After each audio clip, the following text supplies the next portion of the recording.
Let's take a look at the fastest way to get through this ACT reading question. First thing we want to do is make sure that we're understanding our question.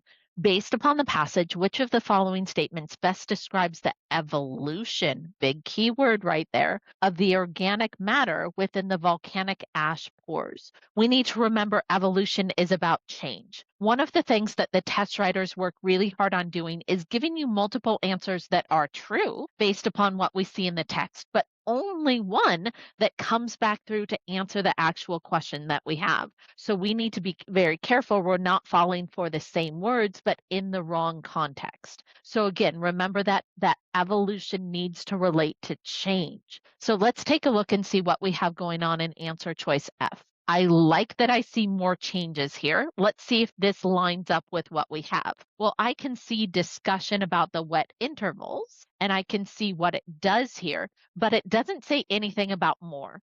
That's a big trap word, recognizing again, people are going to define that slightly differently. It's opinion based word. Be careful. It's making my spidey sense tingle. Now we've got a question related to those dry intervals, but I don't have anything here about changing. So for right now, I'm going to assume that that's not my answer. Stable topsoil produces mineral shills. That again could be true. However, it doesn't talk about change. But when I'm looking at answer choice J, I can see the repeated process of dehydration, hydration.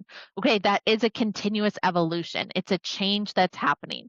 So let's check and let's make sure that that lines up for us based upon what we have here. So we can see again, if we come back and take a closer look at our dry intervals and what that does for us, we already looked at those wet intervals. We have the information here about the topsoil and those mineral shells. These are all true things that could happen, but there's only one that's discussing that evolution. So again, it's really important that you're paying attention to the task of the question and saying, hey, I'm not looking for a detail that's true. I'm not looking for what a particular line statement is doing, but we have to pay attention to our task that's describing that evolution for us. Read carefully if you have any answer choices that don't deal with that subject or that task at hand, get rid of them right away. That's going to save you so much time of having to come back and double check everything.